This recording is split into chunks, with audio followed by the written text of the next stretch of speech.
aujourd'hui, on va parler de quelques approches matérielles qui ont touché particulièrement nos recherches.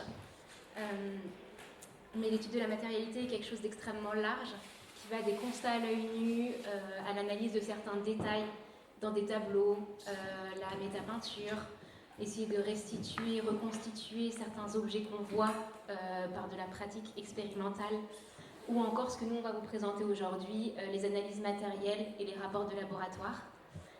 Est-ce que juste, comme on est dans un petit groupe, on peut se permettre peut-être d'échanger plus facilement, c'est une table ronde.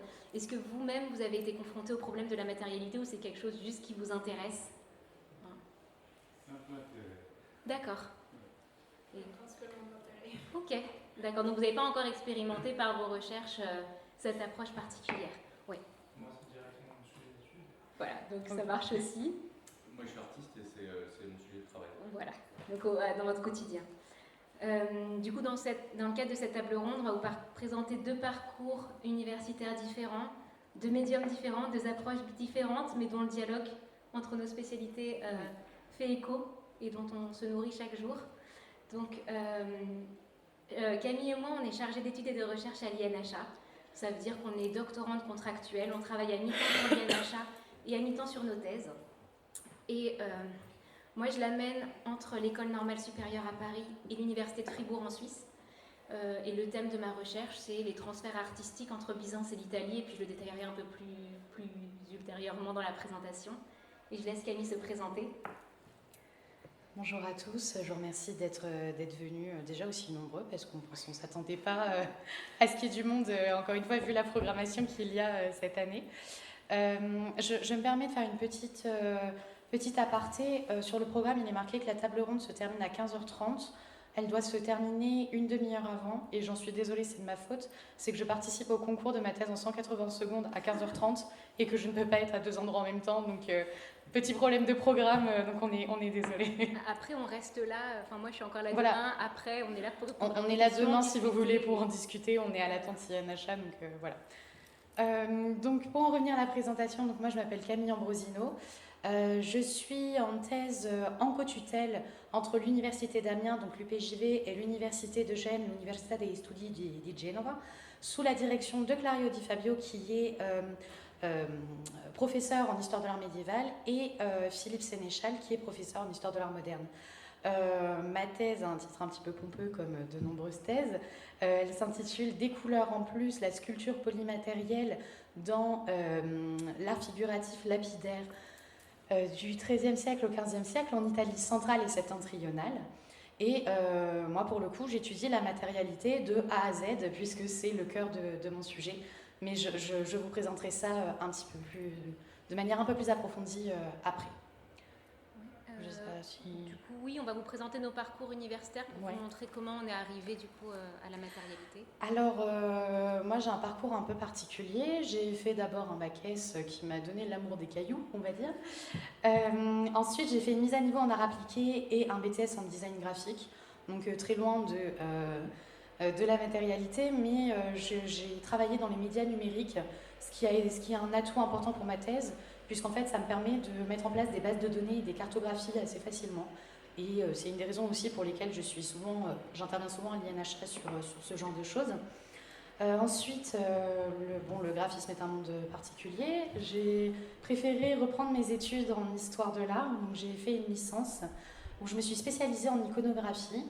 J'ai mené un master sous la direction de la maîtresse de conférence Dominique Paris-Poulain, où j'ai travaillé sur la résurgence des thèmes iconographiques antiques à travers la période médiévale en Occident et en Orient, et en retraçant le parcours un petit peu du spinario, donc le tireur d'épines, qui est un thème antique et qui a traversé le temps.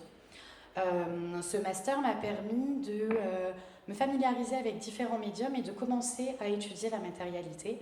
Et c'est donc tout naturellement qu'en doctorat, j'ai proposé un sujet sur la polymatérialité. Donc la polymatérialité, je ne sais pas si certains savent ce que c'est, ce qu'on entend par là. Donc ce sont des sculptures, donc pour ma part lapidaires, c'est-à-dire que la base principale est en pierre, et dessus on va rajouter des éléments colorés dans des matériaux de nature différente qui sont visibles simultanément et qui créent de nouveaux effets et de nouvelles couleurs. Donc le cœur de ma thèse, c'est ça, c'est comprendre ces effets, comprendre l'impact de cette polymatérialité sur la sculpture figurative, tant dans les petits reliefs de dévotion que les monuments funéraires, le mobilier liturgique, etc. C'est assez large. Et je cherche à tracer la circulation de ces techniques et montrer comment le rôle des artistes en fait, dans le choix des matériaux, les échanges qu'il y a eu avec les commanditaires et surtout les échanges territoriaux qu'il y a eu entre les artistes. Pour faire un petit rappel par rapport à l'INHA, donc ça fait 4 ans que je suis à l'INHA. J'ai eu la chance de travailler dans 3 programmes différents qui m'ont tous apporté quelque chose par rapport à ma thèse. Le premier, j'ai travaillé sur le monde en musée. C'est une cartographie des objets africains et océaniens dans les collections françaises. Donc je ne me suis pas du tout occupée de la partie scientifique à proprement parler. J'ai été mise sur la partie technique où j'ai pu justement monter une cartographie en collaboration bien sûr avec des techniciens en informatique, etc. Donc on a pensé entièrement à la cartographie. Puis ensuite j'ai été mise dans un programme qui s'appelle Ontologie du christianisme en images, où là le but de ce programme c'est de comprendre les images un petit peu comme les médiévaux, c'est-à-dire la manière dont les fidèles et les hommes comprenaient les images qu'on leur mettait un petit peu sous les yeux. Donc voilà, donc c'est comprendre la portée théologique, la portée matérielle aussi, hein, puisque ce sont des choses complémentaires. Et cette année, depuis cette année, je travaille sur un programme, la fabrique matérielle du visuel, où j'ai monté entièrement un thésaurus lié à la sculpture. Alors quand je parle de thésaurus, est-ce que vous savez, oui c'est bon, c'est bon le mot thésaurus pour tout le monde, où ça doit aider à la classification de la sculpture, parce qu'en fait si vous regardez dans les bases des données des musées, la manière de classifier la sculpture est très particulière. Certains vont voir des bas-reliefs quand on est sur du haut-relief, d'autres vont voir de la sculpture en ronde-bosse alors qu'on est sur du très haut-relief. Certains vont voir des incrustations alors que c'est de l'application, d'autres vont voir de la polychromie alors que ça n'en est pas, c'est de la patine, etc. Donc le but de ce travail, qui s'intègre dans un plus large programme, vous le verrez ensuite, aide en fait à classifier la matérialité des œuvres. Je vais laisser Léa du coup vous parler de son parcours. Alors moi de mon côté j'ai aussi fait un bac scientifique mais j'en suis sortie allergique, donc je me suis dirigée vers l'histoire et l'histoire de l'art. J'ai commencé par une double licence à l'université Paris 1 Panthéon-Sorbonne. Après j'ai poursuivi avec un premier master de recherche en histoire de l'art où je me suis spécialisée sur l'art de la première Renaissance italienne.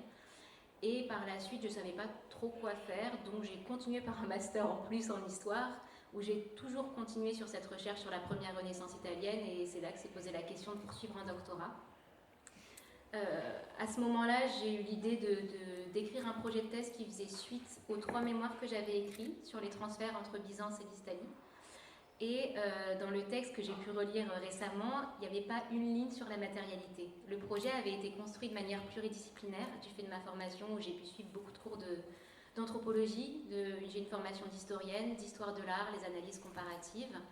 Et j'avais même poussé un bout de ma recherche vers de l'analyse de la philologie, à travers les termes que je voyais apparaître dans les sources, et de la sémantique sur le langage qu'on utilisait actuellement pour parler de ces transferts, de ces influences, tout ce qui avait pu être critiqué, tout ce qui est connoté d'un point de vue historiographique, et pas une ligne sur la matérialité. Et le hasard des choses a fait que je suis arrivée à l'INHA, et que du coup, comme j'ai été affectée à un programme de recherche que je ne pensais même pas exister, parce qu'en fait, il n'y avait même pas d'indication sur le site internet. Ce programme s'appelle Fabrique matérielle du visuel.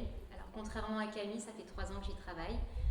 Vraiment, avec ma collègue et la porteuse de ce projet, vraiment, ça a été de A à Z.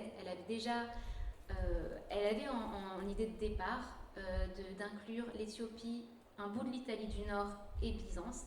Et avec mes connaissances, on a élargi le corpus à toute l'Italie, le monde byzantin au sens large, en rentrant Chypre, la Crète, le Proche-Orient, l'Égypte du Nord et l'Éthiopie qui est son terrain de base. Et on a fait évoluer le projet au fur et à mesure. Cette collègue dont je vous parle est chimiste de formation, elle a fait une thèse en chimie. Elle est devenue par la suite ingénieure de recherche dans les laboratoires comme le C2RMF ou l'INP. Et elle a basculé après complètement du côté de l'histoire de l'art. Elle est aujourd'hui conservatrice du patrimoine, mais elle peut exercer du coup dans les trois registres. Du coup, qu'est-ce que je peux vous dire ? Donc, très tôt dans mon parcours de thèse, comme j'ai commencé ma thèse en même temps que l'INHA, j'ai vu les apports de ce que pouvait être la matérialité. Je vous les présenterai en images juste après. Et il a fallu se poser la question de se former. Donc moi j'ai eu la chance d'être au contact quotidien avec une ingénieure de recherche. Mais les problématiques se sont ouvertes au fur et à mesure. Je me suis rendu compte de la réalité du terrain. Les sources que j'espérais existantes n'existent pas, on ne les a pas conservées. Faire une analyse purement comparative a énormément de limites.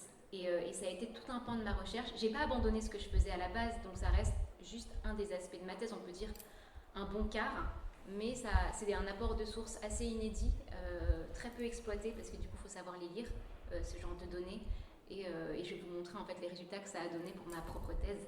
Voilà. Je pense qu'on va peut-être du coup aller en détail sur ce que la matérialité, enfin la place de la matérialité et comment nous on l'aborde avec son regard. Donc je laisse la parole à Camille d'abord. Donc moi, comme je vous l'ai dit, je m'occupe de la sculpture et de ce qu'est la sculpture polymatérielle. Donc là, je vous ai mis quelques exemples de ce qu'on entend par la polymatérialité. Donc la polymatérialité correspond à la polychromie qui est engendrée par l'utilisation de matériaux colorés dans la sculpture figurative. Donc là, pour le coup, c'est entre le XIIIe et XVe siècle, mais cette polymatérialité, vous pouvez la trouver encore aujourd'hui. C'est vraiment quelque chose qui a traversé le temps, de l'Antiquité jusqu'à maintenant. Cette polychromie donc, a trouvé plusieurs champs d'application, du petit relief de dévotion jusqu'aux statues en ronde-bosse, en passant par le mobilier liturgique et les monuments funéraires. N'étant pas essentielles à la structure des œuvres, les incrustations et les applications, qui sont deux techniques particulières, ont à tort, et sont encore à tort, considérées comme secondaires. Il est vrai qu'elles correspondent à des éléments ajoutés sur un support et elles ne révèlent que, on va dire, l'apparence des choses et introduisent une dimension parfois un petit peu superficielle aux œuvres. On a l'impression, pardonnez-moi, mais des fois que les œuvres sont un peu bling-bling pour certaines. L'incrustation d'œil en verre, comme vous pouvez le voir sur la sculpture d'Arnolfo di Cambio, devait feindre la vie. Il en va de même pour les vêtements qui, enrichis par des incrustations de matériaux colorés, imitaient les tissus luxueux. Comme vous pouvez le voir aussi sur le sépulcre de l'archevêque Filippo Minutolo qui est au milieu de Naples, cette polymatérialité complétait parfois la polychromie peinte. Ce n'était pas deux choses totalement dissociées. C'est que quand on voit les sculptures actuellement, pour la plupart elles sont blanches parce qu'elles ont été nettoyées ou modifiées, etc. Mais à l'origine, on avait vraiment une complémentarité. C'est assez rare qu'on n'ait que des incrustations. Alors on en a. Si vous prenez par exemple l'œuvre de Donatello, là pour le coup, il s'est fait un petit plaisir fou de polymatérialité où on n'a pas de polychromie peinte. Lorsqu'ils étaient utilisés sur les fonds des reliefs, les matériaux insérés permettaient de détacher les motifs de l'arrière-plan en mettant en évidence l'espace. De cette manière, on avait des jeux de contraste entre lumière et surface qui provoquaient une polychromie particulière. Donc ce que j'entends par jeu de contraste dans la lumière et dans les surfaces, ça va être des surfaces brillantes qui vont se confronter à des surfaces mates, des surfaces qui vont être en volume, d'autres plates, etc. L'approche des artistes prouvait l'importance aussi qu'ils accordaient aux matériaux choisis. Chaque matériau était pensé selon son association à un ou plusieurs autres dans la totalité de l'œuvre, et la polychromie et l'ornement étaient primordiaux pour ces artistes. Ces créations polymatérielles cherchaient simplement à accentuer le réalisme des figures et à sublimer les représentations, tant d'un point de vue spirituel qu'esthétique. L'usage opulent de ces différents matériaux, donc le marbre blanc, les marbres polychromes, le verre peint, le verre églomisé. Alors je ne sais pas si vous connaissez la technique du verre églomisé. En fait, le verre églomisé, ce sont des plaques de verre qu'on retourne, qu'on va dorer ou argenturer, donc mettre une feuille d'or ou une feuille d'argent dessus. Et ensuite, on va graver à l'intérieur et on va remettre des pigments dessus. Et ça donne, alors vous voyez peut-être très mal, mais ça donne cet effet que vous avez. Je ne sais pas si on peut zoomer. Non, c'est un PPS. Ah oui. Donc vous voyez, on voit la souris. Vous avez la Vierge ici, et autour, il y a des petits inserts de verre églomisé avec des petites étoiles. Donc le fond est rouge et l'étoile est dorée. Donc en fait, on a vraiment des contrastes comme ça au sein des mêmes inserts qui apparaissent. Mise en scène dans des espaces parfois complexes, ces réalisations dépendaient de rituels liturgiques qui les rendaient présentes au moment de l'action commémorée. Donc c'est-à-dire qu'elles avaient un réel rôle dans la liturgie et dans les messes. et elles avaient une double finalité qui était théologique et sacramentelle. Donc vous l'aurez compris, mon sujet de thèse porte entièrement sur la matérialité et sur les matériaux. Il faut comprendre que les œuvres et les objets que nous regardons et nous étudions sont anciens et la plupart du temps très lacunaires. Les manques et les dégradations plus tardives dénaturent l'œuvre originale. Elles poussent les chercheurs à avoir des raisonnements parfois un petit peu anachroniques. On a tendance à appliquer des théories comme par exemple la théorie des couleurs chaudes et froides sur ce genre d'œuvre, alors qu'au Moyen-Âge, on n'est pas du tout sur des représentations sur des référentiels réels comme on peut en avoir aujourd'hui. Donc il faut faire très très attention et ne pas être illogique lorsque l'on étudie ces œuvres polymatérielles. Bien entendu, je n'ai pas la prétention de dire que j'arrive à comprendre une œuvre médiévale de la même manière que les fidèles médiévaux qui arrivaient dans une église et qui voyaient ces œuvres dans leur contexte.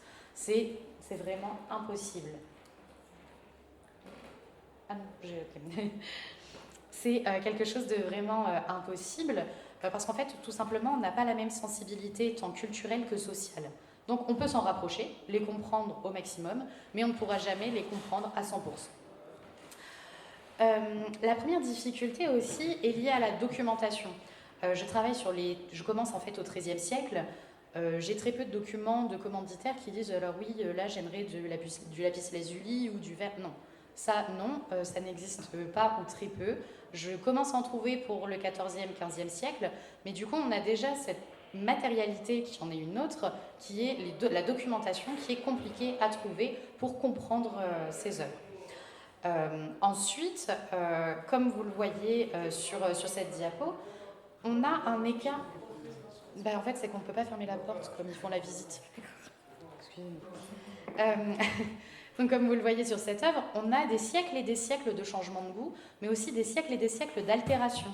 Donc là, les restaurations que vous voyez sur l'image en couleur, c'est la manière dont c'était à l'origine. Mais pendant très longtemps, vous voyez, le fond, c'était de la brique. On n'avait pas du tout ce fond de verre qui apparaissait. Donc, il faut prendre ça en compte. C'est-à-dire que parfois, on voit des œuvres avec des restaurations du 19e, des restaurations du 20e, du 18e, etc. Et il faut faire la part des choses dans les choix des matériaux. Parce qu'en fait, ce sont des questions de goût et de mode. On va avoir des couleurs très similaires, mais pendant un temps, cette sculpture était incrustée dans son fond de mosaïque. Vous voyez, donc on a vraiment une sculpture presque évolutive dans sa matérialité, puisqu'en fait, l'homme impacte constamment ce patrimoine. L'homme va chercher à remplir les trous, en quelque sorte, ou bien à récupérer certains matériaux pour les utiliser sur d'autres œuvres. C'est un petit peu de la spoliation, c'est le principe aussi de la matérialité. Mais c'est ce qui va donner naissance réellement à cette sculpture polymatérielle et à l'intérêt qu'on peut avoir pour cette sculpture. Les changements donc, dus aux instabilités chimiques et aux pigments ne sont pas du tout à prendre en compte pour la sculpture polymatérielle. C'est vraiment l'action de l'homme et du temps qui vont modifier ces œuvres. Alors quand je dis l'action du temps, c'est parce qu'en fait, les enduits ou les matériaux les matières pour fixer les matériaux ne sont pas éternelles. Et du coup, les intempéries, par exemple, de toutes les sculptures qui étaient à l'extérieur, les intempéries endommagent énormément la polymatérialité et les inserts, notamment les inserts de verre. Le verre devient opaque. Les verroteries, je ne sais pas si vous voyez ce que c'est, les verroteries. Ce sont des imitations de pierres précieuses en verre. Ce sont des petits cabochons en fait en verre. Ça, c'est pareil, ça s'opacifie, ça perd sa teinte. Généralement, les gens aussi les faisaient sauter à la Révolution française. On a entièrement retiré toutes ces incrustations. Et d'autant plus quand c'était des pierres précieuses ou semi-précieuses. Alors là, bon courage pour en retrouver sur certaines œuvres parce que c'est mission impossible. Donc vous voyez, on a toutes ces difficultés là quand on voit les œuvres polymatérielles. Mais ce qu'il faut vraiment garder à l'esprit, c'est qu'elles n'étaient pas achromes et elles n'étaient pas monochromes non plus. Il vous faut les penser en couleur. Donc lorsque vous avez des trous, là on le voit sur ce monument funéraire, il y a énormément de manques. Il vous faut essayer de recontextualiser à partir de dessins, à partir de documents qu'on trouve dans des manuscrits, etc. Des fois ils sont endommagés tout simplement parce que c'est des monuments funéraires et qu'ils sont déplacés. mais on va avoir des relevés et des dessins, des aquarelles, etc., qui ne vont pas montrer le détail, mais qui vont montrer les couleurs et un rendu plus ou moins global de ce que ça pouvait donner. Donc c'est à partir de tout ça qu'on arrive à reconstituer aujourd'hui la sculpture polymatérielle. La notion de lumière aussi est quelque chose de très très important dans la polymatérialité, puisqu'en fait nous voyons ces œuvres avec des sources de lumière électrique. Alors vous allez me dire c'est peut-être insignifiant, mais ces œuvres-là étaient vues à l'origine avec à la lumière naturelle, à la lumière des bougies, des cierges, des torches, etc. Et ce sont des modes d'éclairage qui sont en mouvement perpétuel. Donc quand les fidèles passaient avec leur torche ou leur bougie, ces sources lumineuses ne pouvaient pas couvrir l'entièreté des surfaces. Nous aujourd'hui on les voit, on voit tous les détails. On prend notre téléphone portable, ça fait un halo magnifique, on voit tout. Ça c'était impossible avant. Et du coup c'est ce qui est intéressant et c'est ce qui anime la sculpture polymatérielle. C'est ce qui nous amène en fait à la question de la performativité des œuvres. Et cette performativité, c'était quelque chose de très important, tant pour les artistes que les commanditaires, mais aussi et surtout pour les fidèles qui voyaient les œuvres s'animer. Donc en fait, on était par exemple, si on prend une vierge avec des yeux de verre, les yeux de verre donnent vraiment, quand je dis un éclat de vie, c'est qu'on a l'impression qu'elle nous regarde si on utilise une certaine position, une certaine source lumineuse. Donc c'est ça qui est intéressant dans cette sculpture et c'est pour ça qu'il faut toujours essayer de la recontextualiser un maximum. Donc pour comprendre la portée des œuvres, je mets en place des constats matériels. Donc ce que j'entends par constat matériel, c'est que j'essaie d'identifier à l'œil nu d'abord les matériaux, puis les matériaux manquants laissent des traces, donc j'essaie d'identifier ces traces. Si, je ne sais pas, on a un peu de mortier, je vais me dire, ah ben là, ce sera par exemple des incrustations de verre ou des incrustations de pierre. Si on a juste une trace qui fait comme une tracée liquide, je sais que ce sera une application, donc c'était une feuille de métal qui était appliquée, ou bien un matériau modelable. Par exemple, est-ce que je l'ai mise? Non, je ne l'ai pas mise, pardon. Lorsqu'on a du verre églomisé, ça se voit très vite même quand ça tombe.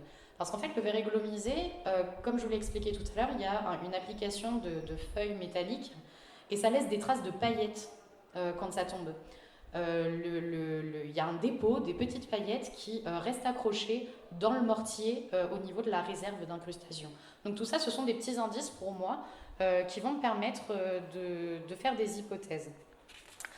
Alors bien sûr, je ne dis pas que mes hypothèses sont toujours satisfaisantes. Si on prend cet exemple de Donatello et Michelozzo, je ne sais pas si vous connaissez la chaire extérieure de la cathédrale de Prato. Donc on voit dans le fond des mosaïques de terre cuite et des mosaïques en pâte de verre. Donc à l'origine, je pensais naturellement que les mosaïques d'origine étaient celles en verre et en céramique, puisque la plupart du temps, la mosaïque, ce sont des petites tesselles de verre.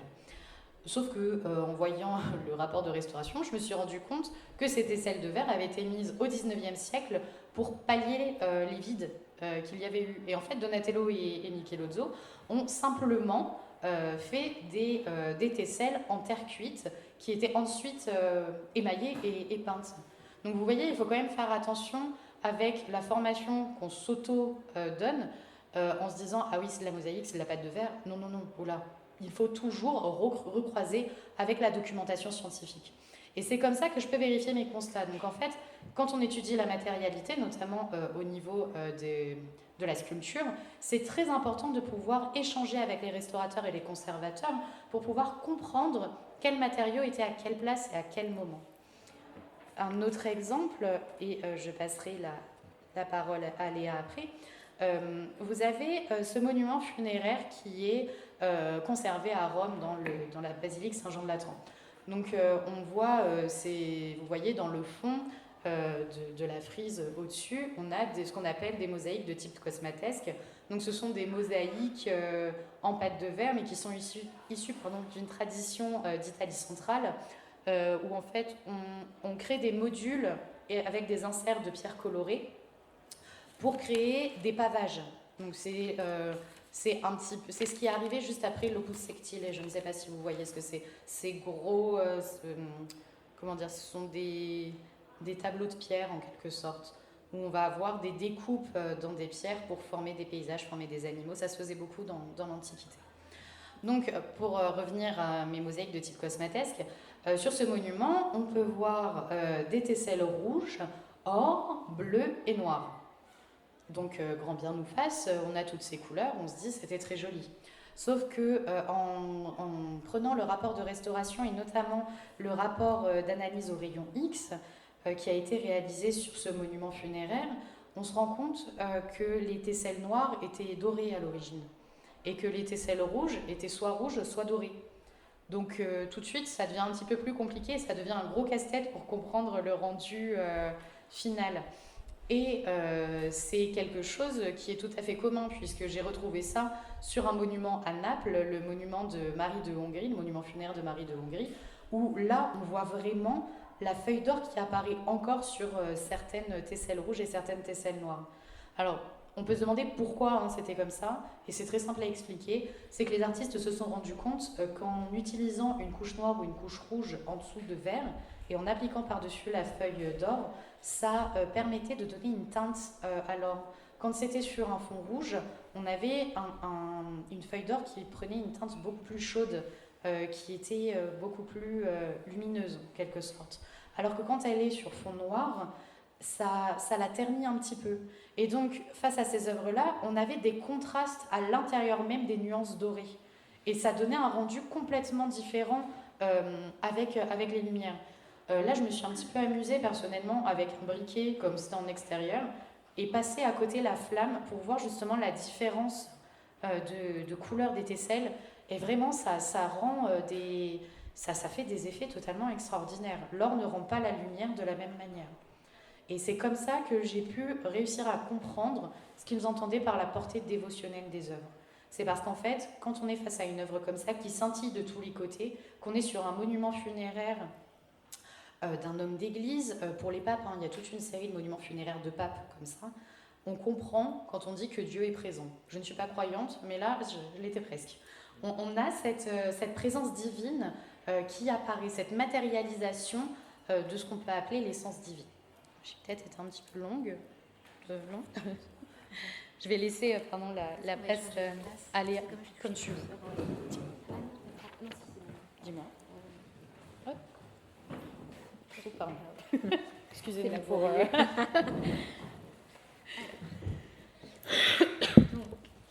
Pour vous remettre juste dans le contexte de ma thèse, je vais vous présenter très très rapidement, on m'entend toujours derrière,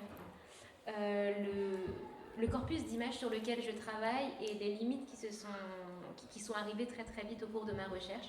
Donc je vous ai dit, je travaille sur les modèles byzantins qui sont arrivés en Italie centrale à la fin du Moyen-Âge, au XIIIe, XIVe et XVe. Donc grosso modo, c'est en quoi les icônes byzantines ont impulsé l'art en Italie en créant des icônes locales, même si le terme est encore assez contesté. Et donc je travaille principalement sur un corpus de Vierge à l'enfant, de scènes de la vie du Christ, et dans certains cas un corpus annexe de saints civiques, même si on ne peut pas vraiment les appeler comme ça. Donc la première approche que j'avais eue, c'était une volonté de réunir tout le corpus des Madones en les classant d'un point de vue stylistique et iconographique, voir si le nez était droit, si les yeux étaient dans un sens, une couleur. Ça s'est avéré complètement catastrophique parce que le corpus est immense et si on inclut même une œuvre du 19e siècle aujourd'hui, elle a exactement les mêmes critères et exactement les mêmes modèles qu'elle suit. Voilà par exemple les localisations de ces Madones. Et l'autre problème a été que mon œil était tellement formé après 3 ans de master et mon début de doctorat que quand je voyais une Madone, je savais tout de suite d'où elle venait, mais j'avais plus forcément les moyens de le dire. Ça veut dire dans le répertoire mental que je m'étais créé, je pouvais dire ah ça c'est une Madone byzantine, ça c'est une Madone de Pise, ça c'est une Madone de Sienne, et je pouvais plus mettre les mots en fait sur ce qui me permettait de les différencier. Voilà un autre type d'exemple. Là, si je vous montre ce corpus d'images, je ne sais pas si un non-spécialiste peut dire lesquelles sont byzantines, lesquelles sont italiennes. En l'occurrence, elles sont toutes italiennes. Et elles vont jusqu'à très tard, jusqu'au XVe siècle, voire début XVIe siècle.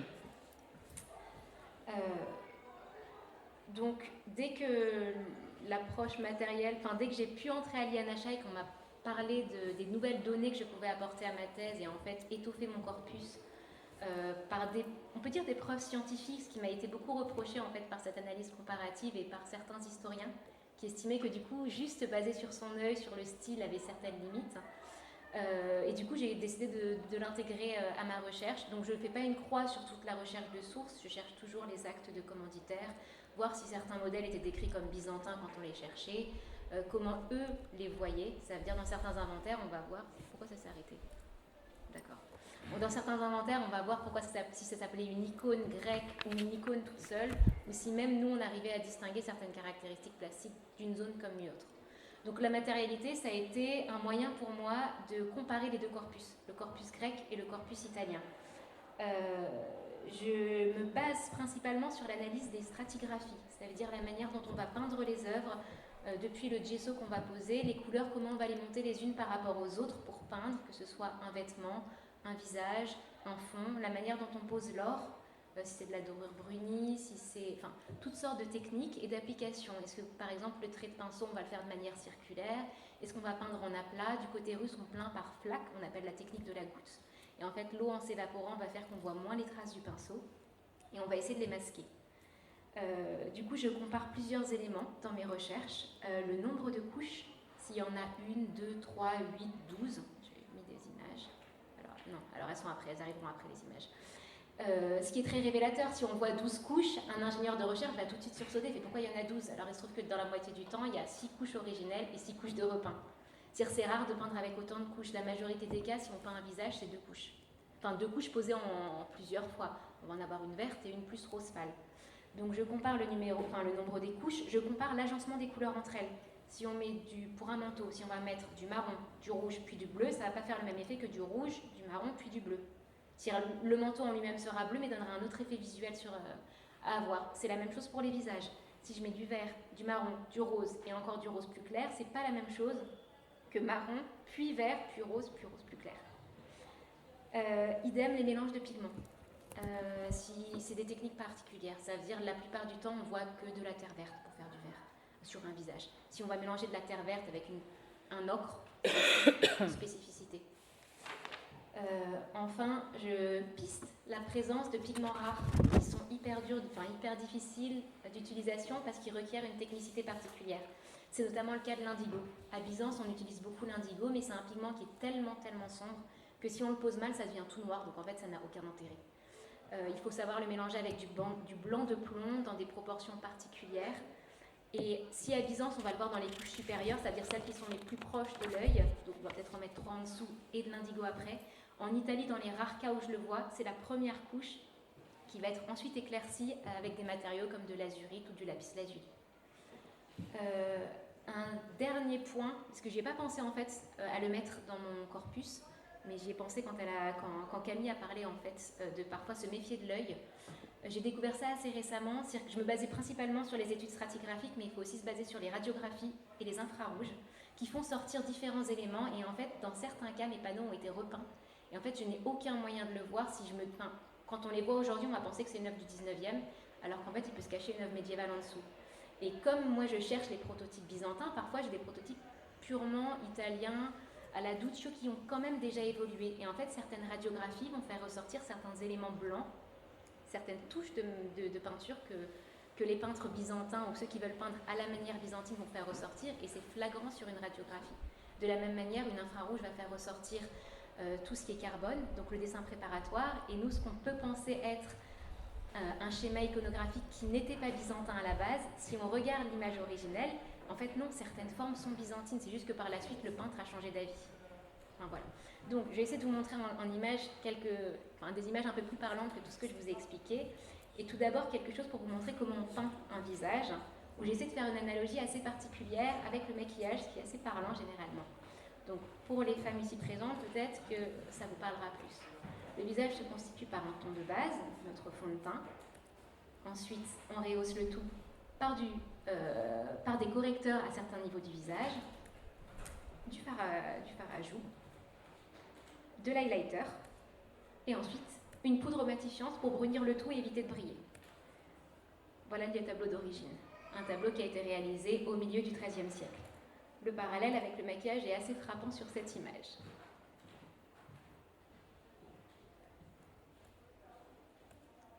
Donc, ce que je vous disais, c'est que je compare les stratigraphies dans les peintures. Et en fait, sur ces 4 modèles qui ont été peints à 50 ans d'intervalle, on voit 4 techniques différentes pour peindre les visages. Soit sur un ton de base rose, un ton de base vert, du orange ou du jaune. Alors, peut-être, à part celle qui est complètement vert ou c'est un vert cadavérique, dans les autres, on a un peu de mal à s'en rendre compte. Et pourtant, ce sont des techniques propres à des ateliers qui permettent parfois de reconnaître certaines mains. Enfin, c'est un peu poussé de dire qu'on reconnaît certaines mains, mais des tendances régionales, en fait, qui vont les différencier. De la même manière, si on voit les coupes stratigraphiques, voici une coupe de Toscane au XIIIe siècle et une coupe à Byzance au XIIe siècle. Vous voyez que l'agencement des pigments et des couleurs, même si on ne peut pas les comparer simplement sur des vues d'œil, c'est, moi je vous le dis, dans la composition, on va placer certaines couches plus proches de la base, à Byzance, et d'autres un peu plus éloignées. Et là, en l'occurrence, j'ai coupé la coupe de droite parce qu'en fait, il y en avait encore 4 couches supplémentaires de repeint. Enfin, là, je vous montre la dernière coupe qui m'a beaucoup intéressée, une des rares où on montre l'indigo, la présence d'indigo, qui se trouve en l'occurrence sur la couche la plus proche de la base de la peinture, qui a été masquée. Mais c'est quand même très rare de la voir. C'est quelques points d'indigo mélangés dans une grande masse blanche. En fait, c'est un tel pouvoir colorant qu'il faut en mettre très très peu. Ouais. Et enfin, je vais essayer de vous montrer, je pense que c'est là que je l'ai mis, ouais. Tout l'enjeu de cette technique à travers 2 montages que j'ai faits de 2 Christ qui ont exactement le même schéma iconographique, qui ont été peints à 50 années d'écart et qui en fait sont peints selon 2 techniques complètement différentes.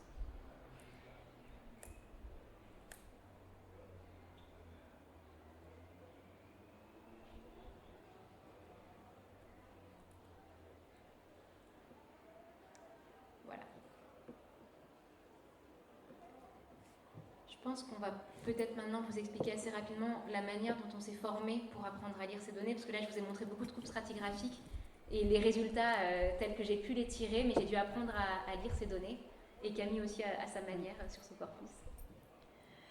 Alors, ça peut paraître un peu étrange, mais je n'ai pas eu de formation à proprement parler sur la matérialité. Pour ma thèse, il m'a d'abord fallu rassembler un corpus d'œuvres qui s'établit aujourd'hui à 353 œuvres, je crois, quelque chose comme ça. Donc il n'est pas du tout exhaustif, hein. Ce corpus-là représente un échantillon des choses les plus remarquables et des différents foyers de création qui ont pu émerger dans le bassin méditerranéen, et notamment pour ma part en Italie. En parallèle de cette création de corpus, j'ai travaillé sur le vocabulaire qui a été mis en place autour de cette matérialité, tant dans les traités de recettes, de peinture, de sculpture, de technique, que dans les relevés de comptes ou de commandes. On a des commanditaires qui expriment une volonté d'avoir, par exemple, un monument funéraire avec des crustailles. Donc c'est du vocabulaire comme ça que j'ai amassé, que j'ai répertorié dans une base de données, où à chaque fois j'ai mis la correspondance de là où je l'avais trouvé, le contexte, etc. Et ça m'a permis de monter une première base lexicale de la matérialité. À partir de ces lectures aussi, donc de sources anciennes, je les ai croisées avec les dictionnaires de restaurateurs. Ça paraît peut-être un peu scolaire comme technique, mais ces dictionnaires sont vraiment des mines d'or pour nous. Je ne sais pas toi Léa, mais c'est vraiment un réflexe maintenant que j'ai de tout de suite aller voir les glossaires des restaurateurs, les glossaires des conservateurs, pour voir comment on qualifie aujourd'hui ces différentes techniques. Sauf qu'à partir de là, je me suis rendu compte qu'on avait des problèmes de termes, mais un vrai problème terminologique dans la manière de désigner les techniques et les matériaux. Personne n'est d'accord. On va appeler application quelque chose. Pour vous, on va faire le test. Pour vous, une application, qu'est-ce que c'est ? Tu peux faire le parallèle avec le carrelage. Alors, oui, allez-y, votre geste en disait long. Alors voilà, certaines personnes partent sur l'application comme on a, comme vous le disiez, pour laquer, la peinture, etc. Sauf qu'en sculpture polymatérielle, l'application, c'est pas ça. L'application, ça va être l'utilisation d'un matériau modelable, liquide ou bien en feuille sur une structure, sur une base, et ça ne déformera pas la structure, enfin comment dire, La matrice. La matrice, merci. La matrice de l'œuvre. C'est ce qu'on a beaucoup en orfèvrerie. Quand on a les reliquaires qui vont être en argent, et puis vous allez avoir les cheveux et la barbe en or, par exemple. Là, on est sur de l'application. Donc, vous voyez, cette définition d'application, c'est tout bêtement un matériau qu'on applique sur une surface. Et il ne faut pas qu'il altère la forme originelle de l'œuvre. Une incrustation, pour vous, qu'est-ce que c'est? Du coup, il va Tenir un matériau sur un autre, mais en volume. Alors, voilà, on a deux types d'incrustation. On a l'incrustation qui va être en volume, comme ce qu'on appelle en orfèvrerie sur les chatons. Ce sont, par exemple, sur les bagues, on a souvent des solitaires avec des petites griffes métalliques qui sortent et qui tiennent la pierre ou le caillou au-dessus. Donc ça, c'est une incrustation en relief qu'on appelle incrustation en chaton. Mais à côté de ça, on a les inserts. Et à l'intérieur des incrustations, on a donc plusieurs sous-techniques où on va creuser la matière, donc creuser la sculpture. C'est ce que vous pouvez avoir ici, vous voyez, sur la colonne. On n'a pas l'impression que derrière c'est creusé, sauf qu'en fait, comment on appelle ça, les inserts de verre mesurent pratiquement 5 mm d'épaisseur. Donc en fait, quand on observe la sculpture polymatérielle et qu'on voit des trous, on sait que c'était des inserts et donc des incrustations. Donc il a fallu définir tout ça et remettre un petit peu les choses au clair. Donc j'ai monté deux glossaires, un glossaire des techniques pour mettre les choses à plat et un glossaire aussi des matériaux. Parce qu'en fait, entre la nature géologique de la pierre et la pierre qu'on utilise, enfin pierre ou autre, que l'on utilise, on a des différences de nom. Par exemple, le granit. On a le granit avec un E et le granit sans le E. Il y en a un qui définit la pierre géologique et il y en a un autre qui définit la pierre ornementale. Donc granit en pierre ornementale, c'est toutes les pierres mouchetées. Mais on peut avoir des marbres mouchetés. Et un marbre, ce n'est pas un granit. Donc il faut faire très attention à ça. Le verre de Prato, tout historien de l'art a lu le marbre vert de Prato. Le marbre vert de Prato, c'est pas du marbre. Et c'est ça qui est assez amusant, c'est que c'est de la serpentine. Donc il faut remettre les choses comme ça un petit peu dans l'ordre pour comprendre la matérialité et comprendre le fonctionnement aussi des pierres. Parce que c'est en connaissant la nature du matériau qu'on va pouvoir comprendre comment il tient sur l'autre matériau. Parce qu'on ne peut pas faire tenir tous les matériaux sur n'importe quelle surface. C'est quelque chose, certains ont essayé, ils ont été très déçus. On a du verre qui ne tient absolument pas sur du bois. Par exemple, le verre tombe. On a beau mettre tout le mortier, toutes les colles qu'on veut, ça ne tiendra pas parce que le bois travaille. Et donc du coup, faire tenir des incrustations sur du bois, c'est très compliqué. Donc voilà, il a fallu comme ça que, grâce à des scientifiques, là pour le coup, scientifiques en sciences dures, donc des géologues et comment on appelle ça, des biologistes en fait, je comprenne le fonctionnement des densités des matières, des natures des matériaux, ces différences de termes, de terminologie, etc. Donc une fois arrivée avec ce petit bagage intellectuel, on va dire, j'ai pu avoir la chance d'avoir un stage au sein de l'Opificio delle Pietre Dove à Florence, qui est un centre de restauration des pierres dures, où là, j'ai pu avoir le côté professionnel, comprendre l'application de ces différentes techniques dans la sculpture. Donc ça a vraiment été un complément pour ma formation et mon rapport à la matérialité, puisqu'en fait j'ai pu déjà toucher les matériaux, comprendre comment certains matériaux se découper, se restaurer, comprendre l'état des matériaux aussi que l'on voit. Par exemple, quand on prend les cosmates, là je vous ai mis ces petites étoiles d'or, on a en dessous du verre et au début je ne comprenais pas comment ça tenait, en fait comment d'habitude on a les mosaïques où le verre apparaît vers nous et la feuille d'or est derrière. Sur les cosmates, ça ne fonctionne pas comme ça.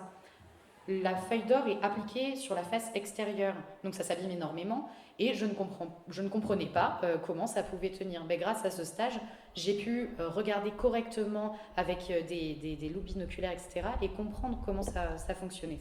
Donc je pense vraiment que c'est quelque chose d'indispensable quand on étudie la matérialité, de pouvoir échanger avec les professionnels de la restauration, mais aussi des scientifiques. J'ai aussi eu la chance de travailler avec des artistes tailleurs de pierre et des orfèvres. Et là, j'ai compris la sensibilité qu'on pouvait amener dans la taille de la pierre et comment on manipulait tranquillement, on va dire, ces pierres et pas y aller en mode paf, un coup de marteau, un coup de ciseau et on casse la pierre. Non, parce qu'en fait, les pierres ont et je parle là pour le coup vraiment des pierres, ont une nature particulière, elles se coupent dans un certain sens selon leur nature. Si elles sont feuilletées, on ne peut pas casser le feuillage, sinon la pierre s'effrite. D'autres, on cherche à avoir certaines nervures ou certains grains, et ça va se travailler d'une manière différente, ça va se découper à l'arc et pas au laser.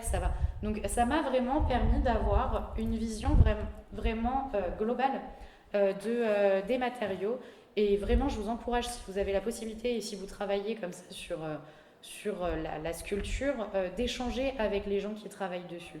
Et quand je dis qui travaillent dessus, c'est pas les chercheurs, c'est vraiment non, parce que nous, chercheurs, on est un peu bornés dans nos idées des fois et on se dit c'est comme ça, c'est pas autrement. Alors que non, ça fonctionne pas comme ça et on n'a pas la main sur tout. Et justement, le fait d'échanger avec les restaurateurs, les conservateurs, les artistes et les scientifiques, ça permet d'avoir une transdisciplinarité qui nous ouvre en fait, qui ouvre notre esprit et qui nous permet de comprendre les choses. Donc voilà comment je me suis formée un petit peu à la matérialité durant ma thèse et comme je continue de le faire et je continuerai de le faire aussi comme ça parce que je trouve ça aussi très enrichissant de pouvoir échanger avec les gens dans différents domaines et de voir la vision des gens par rapport à leur métier et par rapport à leur sensibilité. Voilà. Oui, je pense que le mot d'ordre, c'est collaborer et essayer, parce que c'est ce qui m'a donné envie de travailler sur la peinture de la première Renaissance italienne. Dès mes premières années post-bac, j'ai appris à peindre des icônes. Donc sans avoir besoin d'être un artiste ou d'avoir un don particulier pour le dessin, juste tester comment on mélange un pigment avec un liant, comment on broie un pigment. Ça m'a beaucoup apporté. Et collaborer, c'est aussi nécessaire. Alors je disais avec une ingénieure de recherche, je vais vous expliquer pourquoi, mais avec des restaurateurs. C'est-à-dire je me base sur des analyses stratigraphiques, mais on ne va pas trouver partout dans le visage et on ne peint pas de la même manière. Parfois, dans certaines zones, on va mettre une juxtaposition de couleurs. On n'arrive plus à savoir à quel endroit le marron va passer au-dessus du vert, le vert va repasser au-dessus du marron. Parfois, c'est simple, c'est sur des flaques qu'on rétrécit. Mais dans certains cas, seul un restaurateur qui a été au contact de l'œuvre en fait, avec ses yeux et qui devine la manière dont a été peint l'œuvre est à même de vous répondre. Et enfin, l'apport des producteurs de ces données est aussi crucial parce que ça évite des biais d'interprétation, ce qui est souvent le cas par rapport aux rapports avec lesquels on travaille. Du coup, sur le corpus que j'étudie, moi, c'est pas un choix. Enfin, oui, j'ai le choix des œuvres dont je rêverais avoir les analyses, mais il y a aussi des données concrètes. Je dois prendre celles qui ont déjà été analysées parce que c'est très dur de redemander des analyses, ça a un coût financier. Et aujourd'hui, c'est encore plus difficile de demander à faire un trou et un prélèvement. C'est presque banni dans tous les pays. Et du coup, si je travaille avec un dossier des années 76, parce que du coup en 76, on a analysé quasiment les 400 tableaux des primitifs italiens en France, pour des raisons de contexte, ils ont ouvert le musée du Petit Palais qui devait les exposer à nouveau, donc ils sont tous passés au C2RMF. Et par exemple, sur un rapport de 76, je peux voir que le pigment qui a été décelé est de l'azurite, et si on repasse la coupe au microscope aujourd'hui, ça va être de l'outre-mer. Il faut essayer de comprendre pourquoi il y a eu ce changement, pourquoi il y a eu ce biais. En fait, d'après ce qu'on m'a expliqué, c'est parce que dès qu'on identifiait du cuivre, on allait à la va-vite, on dit hop, c'est de l'outre-mer. Il y a aussi des cas de dossiers où ils ont tellement passé à la chaîne 400 tableaux qu'au pifomètre, ils vont dire ah, c'est du bleu, c'est du lapis lazuli. Je fais non, il y a des formes de cristaux, il faut orienter le faisceau, faire du microscope électronique à balayage. Donc il faut aussi faire part de nos incertitudes en fait, dans la manière dont on extrait les données et on les retranscrit du coup pour un public. Enfin, les lecteurs de nos thèses ne vont pas maîtriser tout ce corpus et eux-mêmes ne vont pas faire la différence si c'est caractérisé, identifié ou supposé. Du coup, si je reprends dans l'ordre où trouver ces données, je me suis rendue au laboratoire de recherche en France. C'est assez facile, tout le monde y a accès, les données sont publiques. Personne ne peut vous refuser d'y avoir accès, à part si c'est un tableau d'une collection privée. Là, il faut faire une demande un peu plus aboutie. À l'étranger, c'est aussi possible. Pour le moment, je ne m'y suis pas confrontée, mais l'avantage de l'étranger, c'est qu'ils font beaucoup de publications. En Allemagne, c'est pas étonnant d'avoir un livre de 800 pages qui va sortir des coupes stratigraphiques analysées. En Italie, c'est pareil, il y a des articles de journaux, dès qu'on analyse un polyptyque, on sort l'article. Et d'ailleurs, ce qui est très étonnant, c'est que dans certains cas, on a la coupe stratigraphique qui est sortie sans l'analyse, mais du coup, on sait qu'elle a été analysée quelque part, donc on contacte le musée et on fout leurs archives. Après, l'autre problème, c'est une fois qu'on a cette archive, comment la lire? Elle est constituée de plein de documents différents. Il y a des fiches de santé sur l'état de l'œuvre, il y a des devis pour des restaurateurs, parfois les coûts financiers, il il y a des correspondances entre le conservateur, la commission qui va la mettre en restauration, le restaurateur lui-même, et il y a les fameux rapports de laboratoire. Donc là, il faut vraiment prendre la mesure de ce que ça peut vous apporter. C'est toujours un gain d'information, mais on ne peut pas toujours avancer des certitudes. C'est-à-dire, on va toujours dire ça devrait être. Et du coup, la manière dont j'ai travaillé du coup avec ma collègue qui elle est chimiste et voit tout de suite ces biais, c'est de définir 3 critères sur la fiabilité de ces données. Est-ce que c'est supposé parce qu'en fait on a juste l'information et qu'on n'a aucune preuve qu'il y ait une analyse? Est-ce qu'on l'identifie parce qu'on a fait certaines analyses mais en fait toutes ne sont pas fiables? Ou est-ce que c'est véritablement caractérisé? Je vous disais pour le cas de l'indigo, le seul moyen de le caractériser c'est un test particulier. On ne peut pas juste le mettre au microscope. Il faut faire, je ne sais plus quel test, c'est de la coloration ou quelque chose comme ça. Un test qui va révéler ce matériau en particulier qui va détruire la coupe au passage. Et en fait, on fait rarement ce genre de test parce que justement, c'est ce que je vous dis, ça va détruire le matériau. Mais tant qu'on n'a pas fait cette analyse spéciale, on peut dire qu'il est que identifié. On ne peut pas le caractériser. Et pour ça, en fait, avec ma formation d'histoire de l'art, j'aurais jamais en fait ces réflexes de dire est-ce qu'on caractérise bien le carbone par telle analyse? Est-ce qu'on peut faire de la dendrochronologie en faisant juste une analyse des cernes? Et c'est vital en fait de collaborer et ce genre de chercheurs, ces ingénieurs de recherche sont au contraire preneurs de nos informations, notamment pour tout ce qui est du corpus, parce que si on ne s'était pas rencontrés, Sigrid Mirabeau et moi, j'aurais pas pu lui dire vers quel corpus aller, parce que moi je le décèle par ma formation d'historienne et d'historienne de l'art, et elle me freine en fait sur parfois, je suis très contente de dire j'ai trouvé une tendance régionale, elle me fait on se calme, si quelqu'un dit qu'il y a de la malachite, c'est super, mais s'ils n'ont pas fait ce test en particulier, c'est pas vrai. C'est-à-dire, voilà. Qu'est-ce que je peux vous dire de plus? Oui, comme Camille, avec ma collègue, on a mis en place une manière de saisir ces données aussi dans une base de données. Elle a travaillé sur un thésaurus sur la sculpture. Moi, j'en ai créé 2 avec... j'ai participé à des réunions qui en ont créé 2 sur la manière de décortiquer les strates d'une peinture et de caractériser selon la fonction de la couche, son usage, sa composition. Et du coup, je décortique en fait ces coupes stratigraphiques, je les rentre, et en fait, il y a une base de données qui va faire sortir des résultats et des tendances régionales. Enfin, voilà. On n'a plus trop beaucoup de temps, mais on voulait vous poser surtout des questions. Je peux prendre. Ouais, après, c'est à vous de voir. Les questions principales qui sont arrivées en fait ultra rapidement dès qu'on a commencé, c'était... donc la place qu'elle a occupée, moi, c'est une partie de mes recherches. En fait, au début, j'avais envie en fait de basculer ma recherche complète vers la matérialité, mais en fait au regard du corpus qui a été analysé et pas la totalité de ce dont j'aurais besoin, ce serait pas assez significatif. Donc je peux pas non plus faire tous les résultats par la matérialité. Je dois garder cette recherche de sources écrites. Après la question a été comment pallier le manque de formation dans mon parcours pour apprendre à lire ces données. Et on s'est posé plusieurs fois la question avec des personnes, serait-il approprié de prévoir une mise à niveau des connaissances, une formation pour les historiens de l'art? En fait, je ne sais pas si vous avez des parcours d'historiens de l'art dans vos cursus, à aucun moment il n'est expliqué comment on peint une peinture, qu'elle soit à l'huile, à la tempéra, comment on sculpte. Il n'y a pas une mention de la taille du pinceau, de comment un pinceau est constitué, quels objets on utilise pour faire une taille de pierre. C'est vraiment des gros manques, je trouve. Ça, c'est vrai que ce sont des enseignements théoriques qu'on va trouver notamment... chez les plasticiens, chez aussi comment on appelle ça, les formations de tailleurs de pierre, d'architectes, etc. De restaurateurs aussi. Mais c'est vrai que nous, dans notre domaine en recherche, comme c'est quelque chose qui est peu étudié, qui commence en fait à prendre du galon, mais ça met un petit peu de temps à se mettre en marche, on n'a pas de formation spécialisée pour ça chez les historiens de l'art. Et c'est vraiment une spécificité française parce que dans les autres pays, ils collaborent beaucoup plus. Il n'y a pas le monde des musées, des universitaires et le monde des restaurateurs. Et il y a certains cours qui sont donnés, mais pareil, c'est optionnel. Voilà. Comment décoder un dossier d'œuvre et comment apprécier et comprendre les limites des données qu'on va exploiter. Voilà, c'est au quotidien dans notre travail. On vous remercie beaucoup d'avoir été là. Merci. Et si vous avez des questions, n'hésitez pas. On a le temps encore. Oui, on a le temps. Il n'y a pas de problème. Questions, interventions. Oui. Est-ce que dans l'usage des matériaux spécifiques, il y a aussi la dimension symbolique du matériau qui complètement. Ah oui. Vas-y, commence peut-être.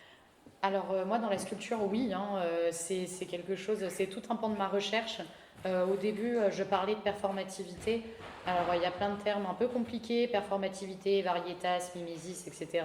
qui classent en fait cette sculpture. Mais c'est ça en fait, c'est que ça se rapporte aux matériaux et à la symbolique des matériaux. On a des traités de moines généralement qui ont... Après, c'est notre spécificité de médiéviste. On est toutes Ah les oui, deux oui. médiévistes, donc c'est vital. Oui, oui, c'est Comme ça. oui. En fait, c'est vrai que ça dépend de la période qu'on étudie. Mais pour les médiévistes et le début de la Renaissance, je vous disais, on a des traités qui ont été faits par des hommes d'église, par des moines, etc., qui répertorient les pierres et les matériaux, les minéraux, etc., et qui vont y associer une symbolique à part entière. Vous prenez le saphir est associé au lapis lazuli, parce que c'est un petit peu moins cher quand même que le saphir, et ça va représenter les sphères célestes, ça va représenter la Vierge Marie. Quand vous lisez dans la Bible la description de la Jérusalem céleste, vous avez, si je ne dis pas de bêtises, 12 ou 13 pierres différentes qui composent la Jérusalem céleste. Et en fait, ces pierres-là lancent les bases de ce que je montrais là, dans la sculpture polymatérielle, c'est en fait la base de la symbolique. C'est qu'après, on va avoir, pour des raisons de coût, des assimilations de matériaux. On part du saphir, puis sous le saphir, en termes de prix, hein, j'entends, on a le lapis lazuli, et en dessous de lapis lazuli, on va avoir l'azurite. L'azurite, c'est le rat des pâquerettes quand on n'a pas les moyens et qu'on veut du joli bleu. Ça se rapporte à tout ça. Donc en fait, on ne peut pas dissocier la couleur du matériau de la symbolique. Ils vont tous ensemble quand on étudie cette sculpture polymatérielle. Et c'est la même chose pour les pigments en peinture. Oui, c'est à peu près la même chose. L'indigo, c'est onéreux, il faut le faire venir de loin. Moi, je m'étais posé la question sur la terre verte, parce qu'en fait, aujourd'hui, quand les gens ont une pratique de peinture d'icône, ils vont l'entourer de tout un mysticisme, de dire c'est pour ça qu'on fait ça, alors qu'on n'a aucune source écrite. La plupart de la tradition de peinture d'icône s'est transmise de manière orale, donc on peut supposer que c'était comme ça. Mais la question était venue pour de la terre verte, parce qu'en fait, la première couche qu'on va mettre, qu'elle soit de couleur verte ou marron, et de la terre verte, donc ce qu'on ramasse au sol. Et si on fait le parallèle avec la Bible, forcément, on dit que Dieu a créé Adam à partir de la glaise du sol. Donc, il y a une certaine symbolique à trouver. Après, peut-être que c'est juste de l'opportunisme parce qu'on n'avait pas d'autres pigments ou les caractéristiques propres. Mais enfin, quand on met de la terre verte sur un visage et qu'on met de l'indigo juste à côté sur la croix, je pense qu'il y a peut-être quelque chose à chercher derrière. Enfin, voilà. Donc oui, c'est évident. Vous avez la référence de ce traité que vous évoquiez? Pardon. Oui, c'est Albert Legrand. Albert Legrand, Okay. Des minéraux et des pierres. Je vous en prie. Et c'est un parmi tant d'autres. Vous avez aussi, comment il s'appelle, les étymologies d'Isidore de Séville. À l'intérieur, il y a toute une partie sur la symbolique des matériaux et des couleurs. Il y en a un autre, enfin, il y en a une dizaine. C'est beau. Voilà, je crois qu'il y en a 10 en tout, très, très exactement. Il n'y en a pas tant que ça, mais ils sont très complets et ils aident vraiment à comprendre le fonctionnement en fait de ça. Après, plus tard, il y a Alberti. Alberti, il nous fait une sacrée aide, oui, puis sacrée aide, hein, mine de rien, au niveau des formes, des pierres, etc. Mais là, on passe justement sur le début de la Renaissance et du coup, on change de symbolique. Et c'est ça qui est intéressant aussi, c'est de retracer l'évolution de l'utilisation des matériaux, parce qu'on voit que ça retrace aussi l'évolution de la pensée des hommes. Donc, c'est... Voilà. Je ne sais pas si j'ai répondu du coup. Je ne sais pas s'il y a d'autres questions. Oui. Deux petites remarques et puis une question. Oui. Moi, j'ai partagé ce que vous avez vécu un petit peu, d'être un peu perdu au niveau du vocabulaire. Oui. Parce que, pareil, moi, je suis élève de guerre de formation et j'ai vécu pareil. On m'expliquait les mots géologiques, Mmh. les termes géologiques, et ils se sont greffés par-dessus des termes usuels. Oui, c'est oui. Ce qu'on voit à ce qu'est la géologie, et même par-dessus ça, encore des termes commerciaux. Oui. Il y a des pierres que j'ai pu tailler qui sont du calcaire, et qui sont vendées comme de la pierre marbrière. Oui. Parce que ça se vend plus, etc. Donc, confusion totale. Ah oui, puis il faut faire attention aussi parce qu'il y a des historiens de l'art, alors je ne sais pas pourquoi ils font ça, qui utilisent les répertoires des pompes funèbres quand on choisit les pierres tombales. On a des très jolis noms hein, de pierres, du rose de je ne sais pas quoi, du moucheté de je sais pas où. Sauf que ça n'existe pas du coup. Voilà, donc quand on a ça dans un article, on tique un peu parce que c'est compliqué de comprendre ce que c'est quoi. J'ai vu ce problème-là, mais je n'en avais jamais trop parlé. Dans le milieu, tout le monde s'en accommodait. On parle. Et c'est ça le problème. Ça m'a toujours parlé. Oui, c'est un gros problème, c'est que tout le monde va avec. Non, mais moi je le crie haut et fort parce que ça fait 4 ans que je suis là-dessus et qu'il y a des moments ça m'agace un peu. Mais non, il faut justement arrêter cette, vulgarisation un petit peu hein, des appellations parce que au bout d'un moment ça donne n'importe quoi et c'est compliqué de faire comprendre la matérialité aux gens si on n'a pas les bons mots et les bonnes appellations de pierre en fait. Donc vraiment accrochez-vous pour corriger les gens, n'hésitez pas. Moi je martèle les gens avec le marbre vert de Prato. Hein, c'est Deuxième remarque, vous parlez beaucoup des biais d'interprétation, Oui. etc. auxquels il faut faire dans les disciplines. Ça me donne des sourires parce que on n'en entend pas beaucoup parler.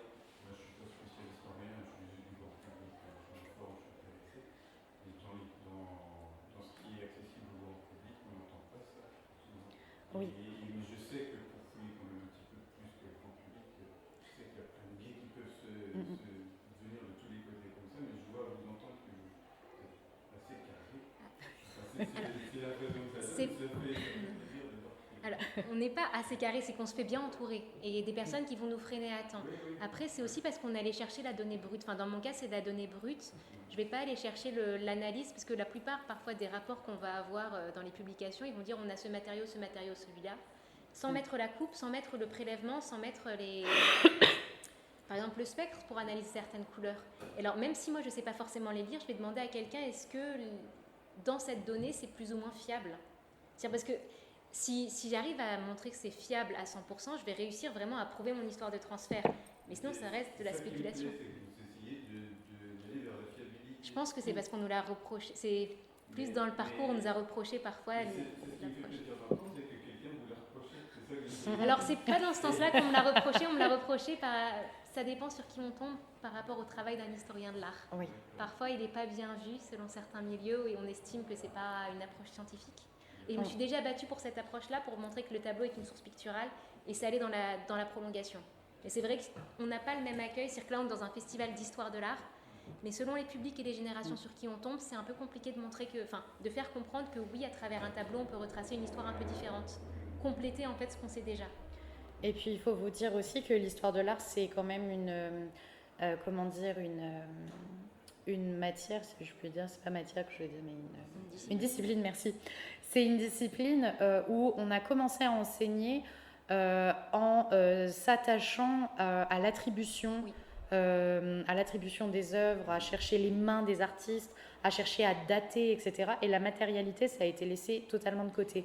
Et depuis une petite vingtaine d'années, la matérialité et son impact spirituel ou même visuel, etc., commencent à reprendre le dessus parce qu'on se rend compte qu'en fait, toutes ces attributions, elles sont bien gentilles. Ou fausse. Mais voilà, le problème, c'est que quand on étudie la matérialité, on se rend compte que des œuvres qui ont été, pour ma part, attribuées à Donatello, parce que, soi-disant, on utilisait ce matériau-là, en fait, c'est faux parce que quand on réanalyse derrière, qu'on fait une vraie analyse matérielle de la sculpture, on se rend compte que c'est pas taillé de la même manière, que le matériau qu'on pensait être, en fait, c'est arrivé par exemple sur les sculptures d'Orsane Michele, elles sont en marbre sur la façade. Pendant un temps, elles avaient une patine marron, on pensait que c'était du bronze.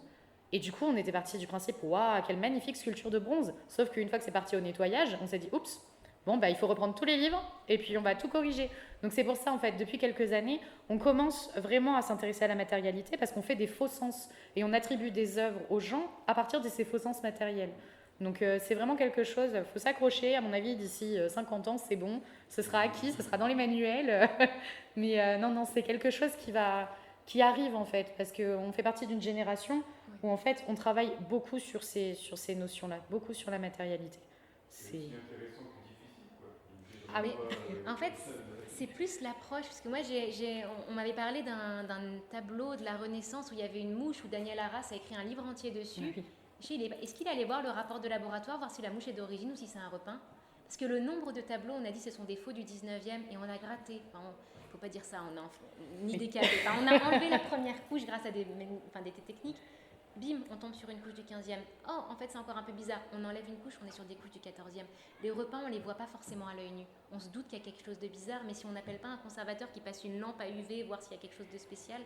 Enfin, le corpus dans les musées, je pense qu'il y a des trésors à chercher en dessous.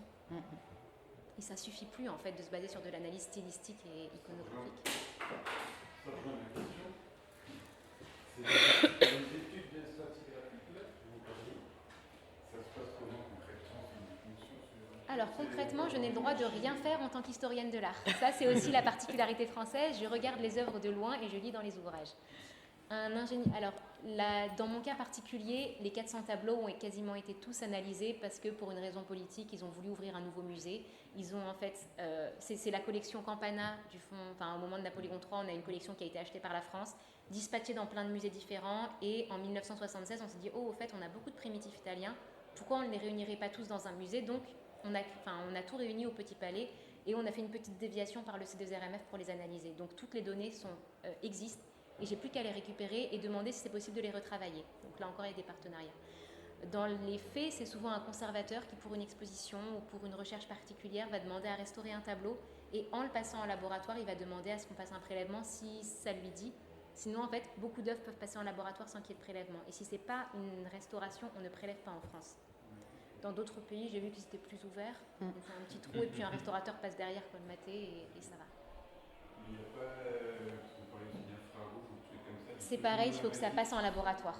Alors, c'est du non-invasif, mais selon la dimension du tableau, il faut avoir les appareils qui coûtent très cher, et moi, je ne suis pas habilitée à les manipuler.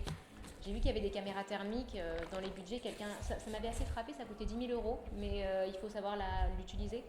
Voir si il faut pouvoir être capable de s'associer à un laboratoire qui veulent vous accueillir et faire les analyses pour vous, en fait. Et comme ils ont des centaines de tableaux à restaurer par an, ça passe, ça sort, il faut arriver au bon moment du processus ou se rapprocher d'un conservateur à qui ça pourrait l'intéresser en fait. Là, j'étais à une conférence ce matin sur la sculpture bourbonnaise et en fait, ils veulent essayer de comprendre le matériau, donc ils ont fait analyser, ils ont fait venir des spécialistes en géologie et donc là, tout le corpus va y passer. Mais sinon, au cas par cas, c'est trop compliqué. Moi, j'ai des tableaux, je rêverais de faire un prélèvement pile poil à cet endroit-là parce que ce serait très significatif en fait à comparer avec un autre prélèvement que j'ai, mais ça ne marchera pas. En fait, c'est un petit peu horrible à dire, mais des fois, il faut être un peu opportuniste quand on est chercheur et suivre un petit peu l'actualité au niveau de la restauration pour pouvoir dire « Ah, vous travaillez là-dessus ?»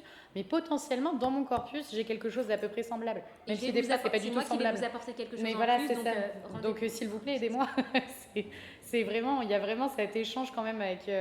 c'est en ça que c'est un peu compliqué en France parce que on nous parle beaucoup d'échanges, de transdisciplinarité, etc. Mais on a quand même tendance à catégoriser la recherche d'un côté, enfin le milieu universitaire d'un côté, le milieu de restauration de l'autre et la conservation et entre les deux et essayer de... Et parfois, il n'y a pas le temps d'intervenir. Moi, j'avais un tableau, il est descendu en 3 mois, il est remonté. Ouais. C'est-à-dire, il n'y a pas le temps de dire, d'avoir le contact avec le conservateur, de dire s'il vous plaît, on peut faire un prélèvement comme il y aura une restauration et c'est trop tard. Après, il y a quand même des chercheurs, des conservateurs qui sont ouverts, qui comprennent en fait le bien fondé de ces analyses particulières. C'est-à-dire que, et un ingénieur de recherche, il a une éthique. Il m'a dit, je ne vais pas faire un trou pile poil en plein milieu du visage s'il n'y a pas une lacune ou je vais essayer de le faire dans une main où on verra moins. Et ouais, on est passé du tout au tout. Certains tableaux en 76, on s'est retrouvé avec 27 prélèvements. J'ai une icône, elle a 114 prélèvements, elle est biface, mais j'ai dit tous les 3 cm, elle a dû être trouée, c'est pas possible. Aujourd'hui, si on en demande un, c'est compliqué. Voilà.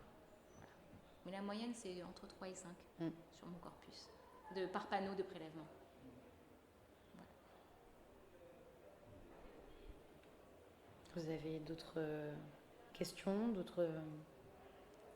Non. Sinon, on se recroisera. Petite remarque par rapport à la formation en France, parce que ce que j'ai compris, il n'y a pas des cours universitaires d'histoire des techniques artistiques. Non.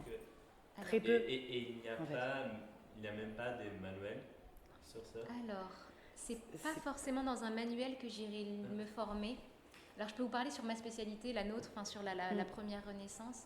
Il y a une formation en master, si j'ai bien compris, qui serait à Bordeaux sur tout ce qui est justement toutes les analyses, mais pas la matérialité pure, enfin les techniques de peinture. Sinon, il n'y en a aucune autre. Mais pardon. Oui, parce que ça, c'est en vrai, c'est une idée. Oui, parce qu'en fait, c'est quelque chose à faire. Il faut aller avec les restaurateurs. Les restaurateurs, les ont ces formations, il faut essayer de négocier pour en avoir avec eux. Et sur les manuels, ce sont sur les expositions fantastiques que les Anglais ont fait.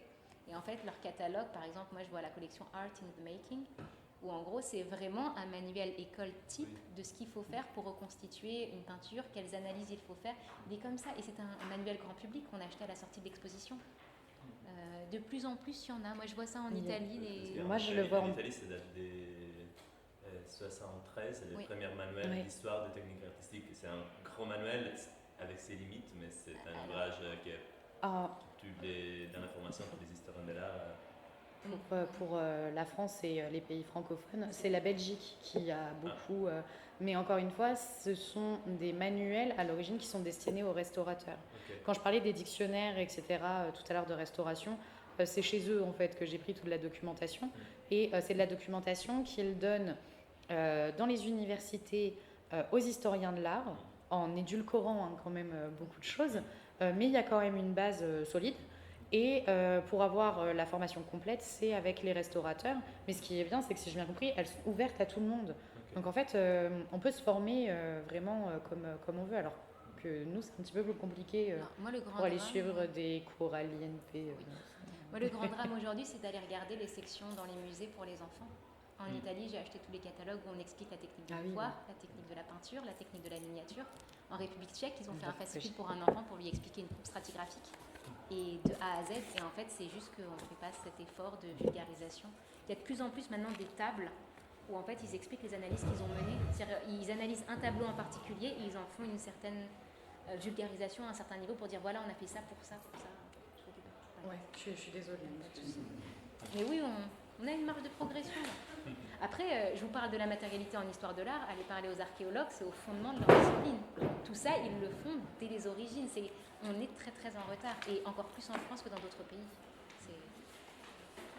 C'est un fait. Après, n'hésitez pas à contacter les gens, ils sont hyper ouverts à ça. Et, Eh bien, merci beaucoup d'avoir suivi la table. Au revoir. Voilà, si vous n'avez pas d'autres questions.